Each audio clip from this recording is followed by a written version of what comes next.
Čau, Žanet. Tātad es esmu baigi stingrā veco laiku. Ja neklausa pietupieni, ja ļoti neklausa pie Daumanta stadiona apļi. Mums ir baigais grafiks. Es visiem saku. Es jokojos uz Mariem. Nu, ko laižam uz Murjāņiem, un tad es pa ceļam izstāstīšu, ko mēs vēl apmeklēsim, lai jums apmēram tā vizuāli jau veidojās priekšstats, ko mēs 2 dienas darīsim.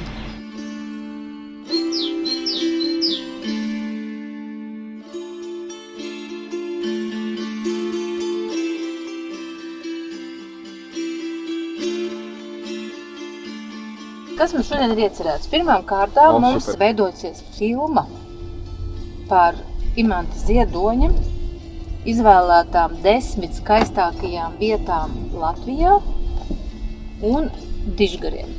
Imanta tādā filozofijā ir tādas ļoti dažas svarīgas lietas, kas viņam šķiet tā kā tāds fundaments. Un mēs ļoti daudz par tām šodien runāsim.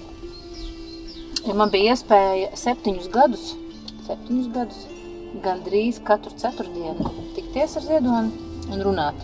Kaut ko es pierakstījis, kaut ko neesmu, kaut ko atceros, kaut ko neatceros, bet būtiskākās lietas atceros. Tā pirmā varbūt tāda fundamentāla lieta ir, ka aksiomātiski Ziedonis paziņo, Latvija ir brīnums skaista zeme, bet skaistajam ir jāpalīdz parādīties. Tātad, ko mēs darīsim? Šodien 2 dienas un nākamnedēļ un iespējams vēl kādas mēs centīsimies parādīt to Latvijas skaistumu. Šodien no rīta klausījos Radio 1 un tur viens šveicis profesors piebraucis runāt par tādu stratēģiskumu nākotnes un viņš teica, jums ir tik skaista zeme, tik zaļa, tik ekoloģiska, tā ir jūsu vērtība. Un jums ir jāmācās tā vērtība kā kapitāls saglabāt. Ja? Tas nav tikai tā, ka dzejnieks filozofs Ziedonis tā domā, ja? Bet arī tādi mūsdienu domātāji un pētnieki. Viņš uzskata, ka tas, ko mēs te daram, tas profesors, ka iespējams citām valstīm par to būtu jāmaksā. Nu, tā kā par to, ka mēs saglabājam šo tik skaisto teritoriju. Otra fundamentāla arī aksiomātiski filozofisks Ziedoņa paziņojums ir, ka Latvijas lielie cilvēki, kad Daumants saka dižgari, es arī tam pievienojos, dižgari, viņi veido mūsu identitāti. Un tas nav tikai varbūt tādi pēdējo 100 vai 200 gadu, kad mēs esam pamodušies no dzimbūšanas, bet arī tos, kas ir bijuši pirms mūsu karaļi. Ja, kas ir mūsu karaļi, kas ir mūsu aristokrātija, kas ir mūsu tas lielais gars. Un jo vairāk mēs šos cilvēkus celsim, jo vairāk mēs cienīsim un godāsim, jo stiprāk mēs būsim. Un Ziedonis par vissvarīgāko lietu pasaulē uzskata jaunradi, kaut ko radīt no jauna. Mēs tad radīsim šodien filmu, mēs daudz runāsim, mēs varbūt komponēsim, mums ir tātad komponists un te sēž rakstniece. Un tā jaunrada veidojās krustcelēs starp 2 ļoti svarīgiem procesiem. Viens tas process ir maksimāli, cik vien dziļi un plaši apjaust savas saknes. Tas nozīmē, ka māras tīkla viens no pamatuzdevumiem ir apjaust saknes dziļumā un plašumā. Un tad, kad cilvēks iegūst šīs sakņu zināšanas, viņš kļūst konkurētspējīgs ar citām tautām, jo, protams, ka francūži mācās par Diderot vai ķīnieši par Konfūciju un tā tālāk. Un tad maksimāli otrs process uzzināt, kas pasaulē ir visjaunākais. Jā. Kas šobrīd notiek, kas notiek pasaulē, ko cilvēki domā, Šī tēma arī Ziedonim visumā bija gāja cauri. Jā, visu laiku tā kā mēģināt noķert, ja, un tas nozīmē tāds nepārtraukts mācību process, augšā, lejā, viņš ļoti daudz pārunā par to augšā, lejā. Tad krustcelēs rodās kaut kas tas jaunais, pasaulē konkurētspējīgais, izcilais, veiksmīgais, par ko mēs varam stāvēt Latvija, visas pasaules priekšā kā tātad dižgari, lielie dižgari savā skaistajā zemē. Tāds ir ievads. Ja šis ir ievads, es nezinu, kā turpināsies. Es zinu, kā Latviju jau nevarēs nolaist tagad. Nē, šis ir tāds pamatlietas, aksiomātiskās pamatlietas, kuras mēs vispār, 2x2,4. Jā, 2x2,4. Tad pirmām kārtām mēs brauksim uz Murjāņiem, kas ir Imanta Ziedoņa muzejs. Viņš pats ir šo muzeju izveidojis. Un tas ir ļoti, ļoti rets gadījums pasaulē, kad pats autors ķeras klāt, tagad būs tā. Kāpēc viņš tā darīja? Viņš teica, man ļoti krīt uz nerviem muzeju. Es viņam teicu, man arī. Jā. Un viņš saka, es gribu nemuzeju. Es saku, man labi, kas ir nemuzejs? Viņš saka, tagad tā, pasies uz muzeju, ja? Pasies uz muzeju. Iedomājies tur muzejā, ja? Sēž kā darbiniece vai darbinieks un tevi novēro. Es nevaru, es nejūtos brīvs tajā muzejā, ja man visu laikās novēro. Jā, tas, tā kā ļoti... Piesēst, ne vispār. Tad otrs viņš saka, iedomājies muzejā, tu ieej, un tur visur ir sarkanās lentītes, tu nedrīksti tur iet un šeit iet, un tu nedrīksti vispār tā kā pieskarties. Viņš saka, manā muzejā tā nebūs.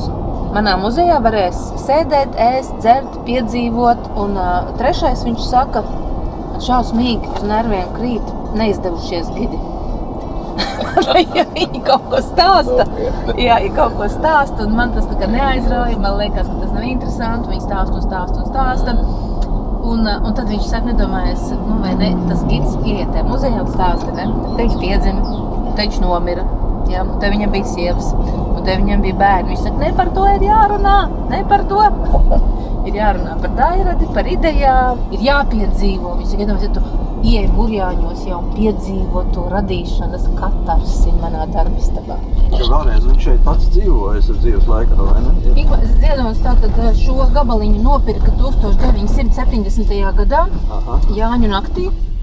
Viņam vienkārši pēkšņi likās, ka viņam vajag vasarnīcu, jo viņš nespēja Rīgā rakstīt. Un kāpēc viņš nespēja Rīgā rakstīt? Tāpēc, ka tur ir pilns ar notikumiem, un tu nevari dabūt tādu laika nogriezni, kas ir ilgāk par nedēļu, ka tu vari sakoncentrēties uz tā kā tekstu. Un tāpēc viņš uzskatīja, ka viņam vajag vietu, kur rakstīt. Ziedonis ļoti vēlējās to nemuzeju, un es tā kā visu laiku pretojos tam nemuzejam, vispār tam muzeja lietām. Es esmu biznesmeni, un man tā nekāda muzeja vispār neinteresē. Punkts. Un tad Ziedonis bija viltīgs, un viņš pierunāja Renāru Kauperu, ka vajag taisīt to nemuzeju, bet Žaneta negrib viena. Un tas Kaupers man zvana un saka, Žanet, aizbraucam pastīties burjāņus. Atbraucam, nostājamies te. Tad šitā māja bija klēts. Un es saku, Renāri, vai tu saproti, ja mēs, pirmākārt mums nav naudas, vispār nemaz 0, ja? Māja maksā 45 lati, 1000. Un ja mēs nopērkam šito otrs, tad tas ir uz mūžu. Tu vari nopirkt kaut kādu šķūnītu un nelikties nezinis, ja? Bet tu nevari dižgara māju vietu nopirkt. Un tas ir visai dzīvē. Tas tā kā, tas tā kā aprecēties, kaut kas šitāds. Un Renārs man saka tā, piezvanam 3 miljonāriem un pajautājam viņiem naudu. Tas bija 7:10 no rīta.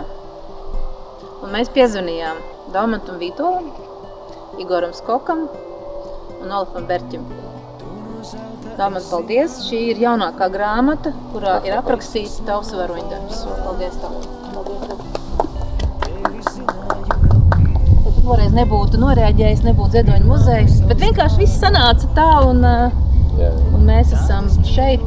Jā, šodien ir liela diena, jo notiek tāds liels solis, lai gaismas pils celtos augšā. Katrā no mums, kas ir Latvijas apdzīvotāji, iedzīvotāji pagātnē, tagadnē, nākotnē. Un kopā ar katru no mums ceļās mūsu zemes un tautas un valsts pašapziņa. Un mēs izgaismojamies.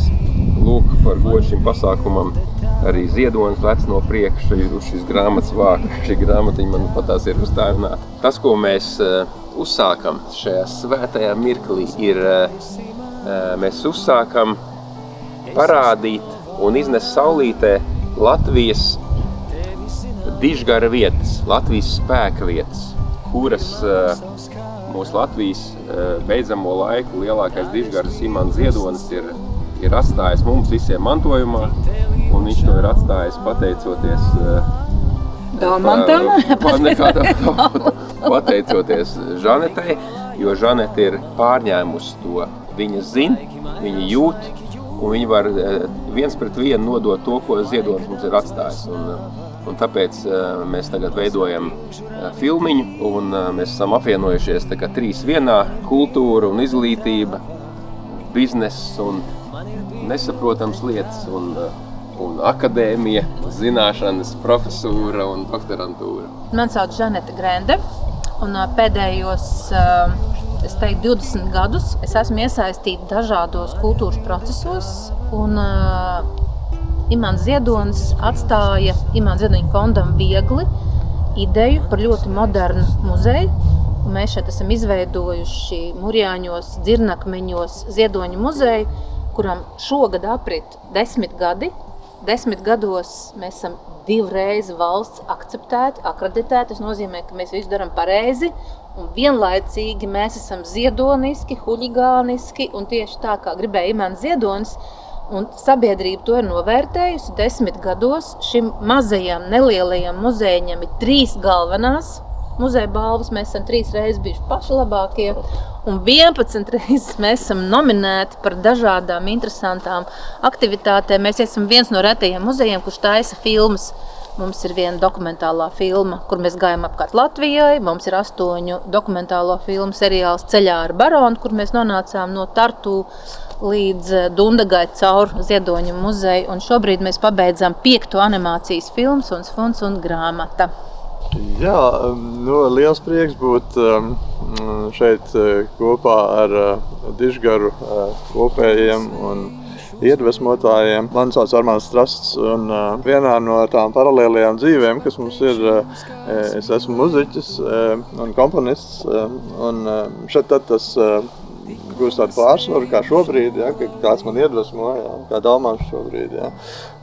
Atkal pievērsties muzikai, atkal citās dzīvēs es vairāk nodarbojos ar zinātni, vai ne, un šeit tad arī ar ekonomiku un politiku, vai ne, tā kā tas ir tāda palete. Šeit šobrīd es esmu pēc Dalmans uzaicinājuma jau 2. reizi šogad Latvijā pēc 12 gadiem prombūtnes, lai kopīgi strādātu un domātu pie projekta ar nosaukumu Māras tīkls, un, kas jau ir sazarojies, Māras tīkls, un ir projekts Zīmes kods, un ir projekts par ekonomiku un par sociālo tīklu attīstību, tā kā daudz interesantu lietu, un šobrīd pēc Žanetas uzaicinājuma mēs ceļojam pa spēka vietām, un pēc Imants Ziedoņa domu pavedienu, ja, viņam sekojam šeit, un pēc viņa ieteikumiem,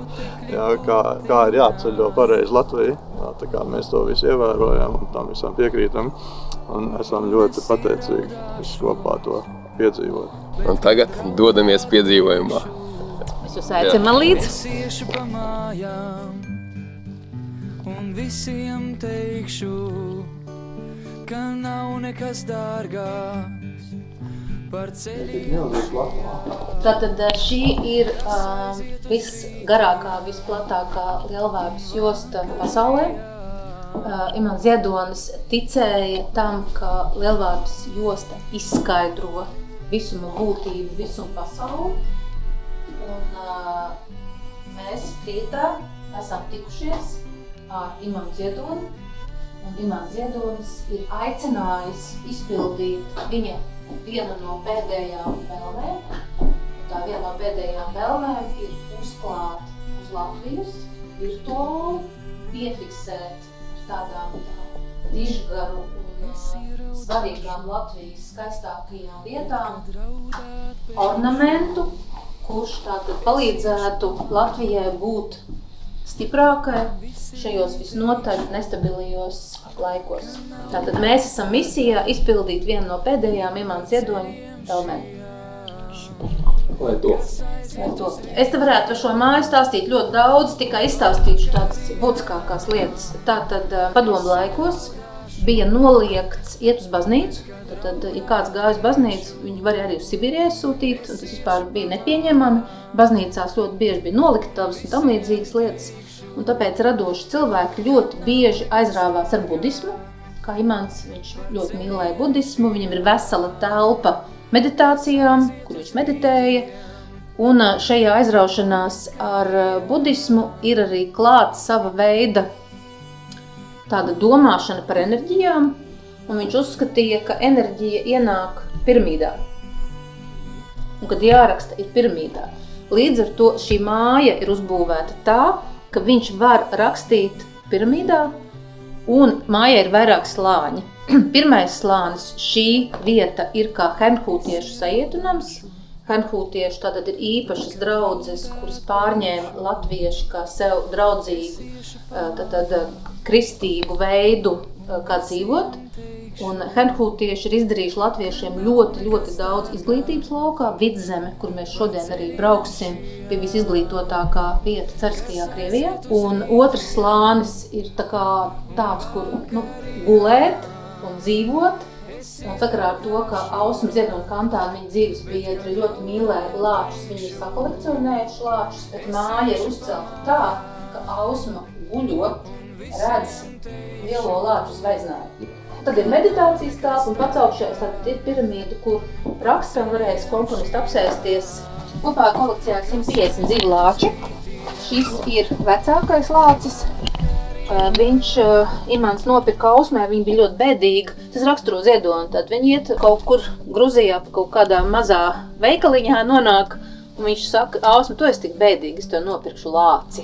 Viņš nopērk lāci, bet viņiem vispār to lāci ir jātiek atpakaļ uz Rīgu, un agrākos laikos varēja sēdēt, kur grib lidmašīnās, nebija tā kā norādītas vietas, un viņš nopirka viņam biļeti lācim un nosēdināja blakus, un viņi brauca ar lidmašīnu ar lāci mājās, un tādu lāčiem pievienojušies ir vispārējie lāči, man liekas, kas ļoti jauki. Šī grāmata, ko tagad lasa Daumans, ir Imanta dzejoļu apkopojums, kurā viņš raksta par Dievu, un tā viņa izpratne par Dievu, manuprāt, ir ļoti mūsdienīga. Viņš saka, es skaitīju un nonācu pie viena. Jā, es atvēru grāmatu, un dzejols ir šāds. Es pamodos šai rīta pagaldē, nekā no žilbinošiem ziliem gaisiem. Es pamodos starp maziem kurvīšiem un kartupeļu maisiem. Es sapratu, ka tā būs jādzīvo ar putekļiem nekādā lielā godā, un vienīgais man bija nojausmas par gaismu augšā, kartupeļu bļodā. Mans mūžs nav daudz, tas ir viens vienkāršs galds, kas stāv un grib, lai galda galā valda. Es, protams, zinu, ka ir debes jums, kā vēl daudz lielāks galds virs mana galda. Nu ko, uzkāpsim darbistabā. Tad mēs esam tajā slavenajā piramīdā. Ziedonis no rītiem, kad ir vēl agrs un neviens netraucē, nāk un sēž dabā, mežā un raksta. Šeit ir dzimušas Epifānijas un lielāko skaitu dzīvo. Un mēs dažiem ļaujam Armandi padzīvot un pasēdēt. Ja tev gadījumā pēkšņi uznāk tāds kaut kāds ideju trūkums, ja tu man piezvani un es tev saku, brauc šurp. Bet, tās ir lielas turpes, kurās jāiekārt. Jā. Zini kā, ir tā, ka man ir bija darīšana ar dažiem ģēnijiem dzīvē. Visi ģēniji ir mazliet līdzīgi. Pirmām kārtām viņi ir ģeniāli, ar to savu, ka viņiem, kā es saku, Imant, kā tu spēji rakstīt? Viņš man saka, bet tu pamēģini neelpot.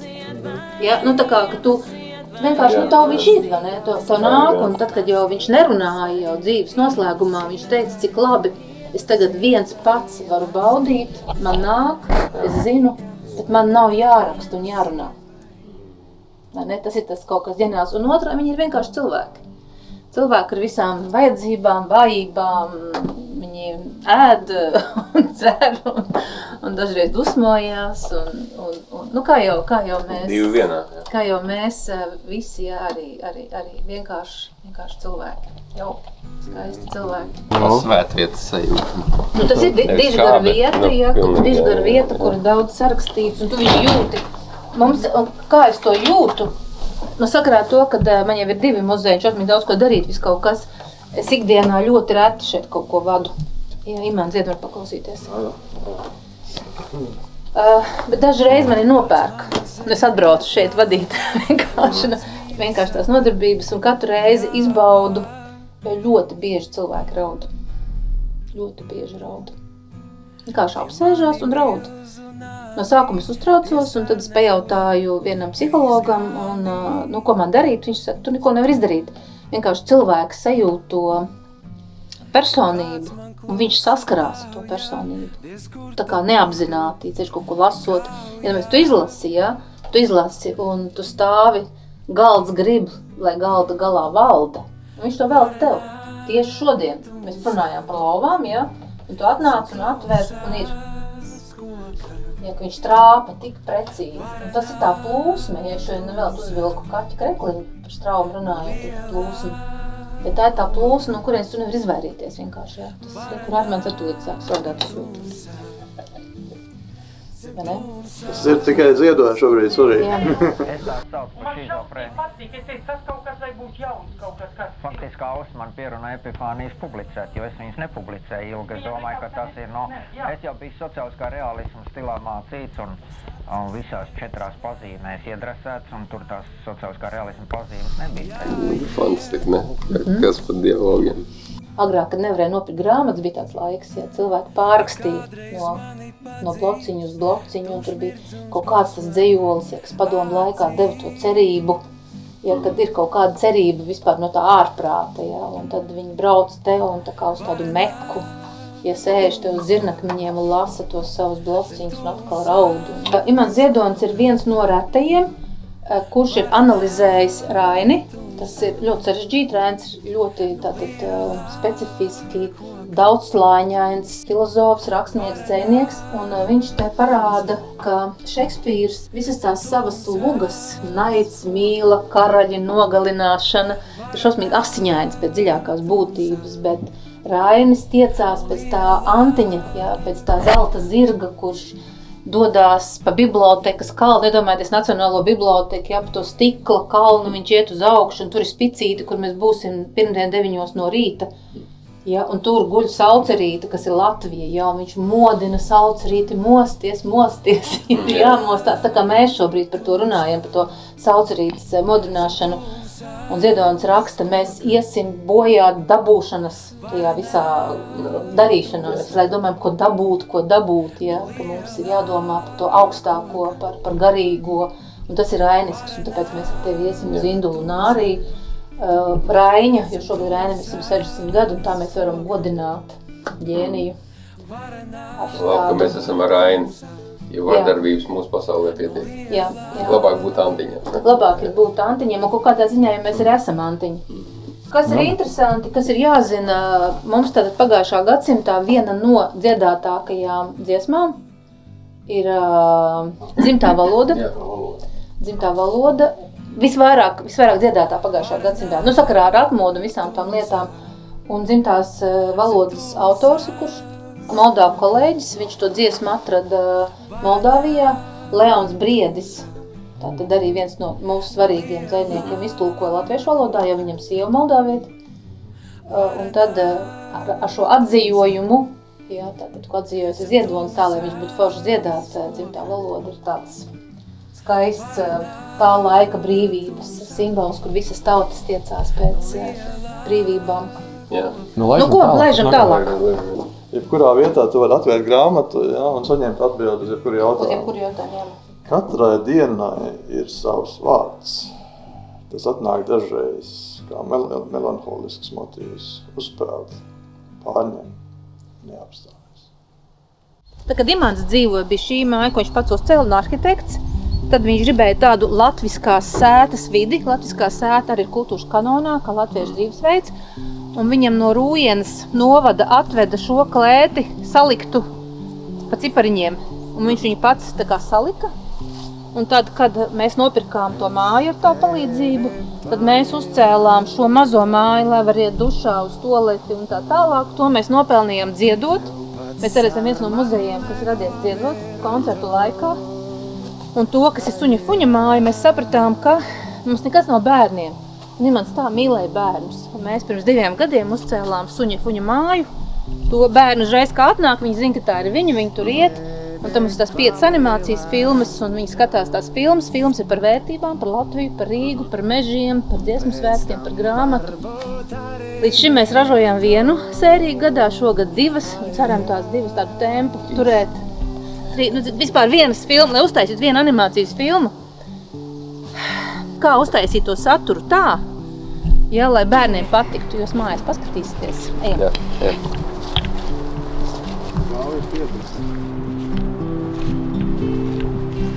Imantam bija tāds veids, kā viņš viesus izklaidēja, bet tam tāds varbūt dzīves pamatojums. Šo visu gabaliņu viesiem aizsēja acis, viņi gāja ar aizsētām acīm, un tad Imants uzlika šo mūziku.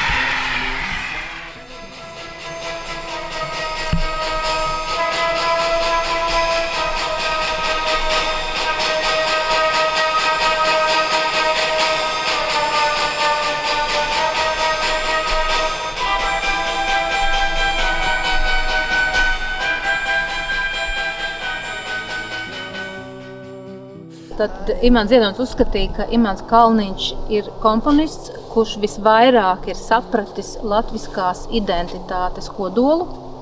Un šī 4. simfonijas pirmā daļa, mēs tur saklausam tā kā no putvējņiem un no kaut kādas traģikas un viss tas, kādā veidā mēs dzīvojam. Un vienlaicīgi mēs dzirdam ādažu bumbas. Ja? Tas ir ādažu bumbas? Jā, tas ir ādažu bumbas. Un atrodamies mēs pie upes Lojas. Tad no lībiešu vārda Loja, Laiva Airi. Un šī ir ļoti sena lībiešu svētvieta.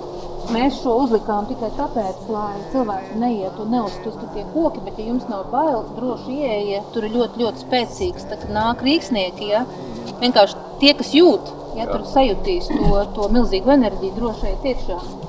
Tas ir tikai mans aizsardzības, lai man ir bail kādam bērnam uzkrist uz galvas. Tātad šī ļoti spēcīga vieta, jo upe griežās, met līkumu. No rīta atnāc, noķer savu pannas tiesu, kā saka. Tātad Ziedoņa muzejs ir tāda vieta, kurā jūs pieredzat viesmīlību, tēju, kafiju, cepumus, cienājumus, ja jūs esat atbraukuši ciemos. Tas ir nevis tā kā uz muzeju, bet ciemos, un ciemos mēs uzvedamies, tā kā ciemos. Paldies mājas tēvam par atnākšanu. Mēs, manuprāt, Imantu satikām lejā. Mēs klausījāmies ar viņu kopā Imanta Kalniņa 4. simfonijas sākumu. Un brauksim tālāk uz Ziedoņa iemīļot baznīcu, uz Krimuldas baznīcu, un arī apciemosim vienu no Latvijas teritorijas karaļiem. Kalpokā. Jā, paldies.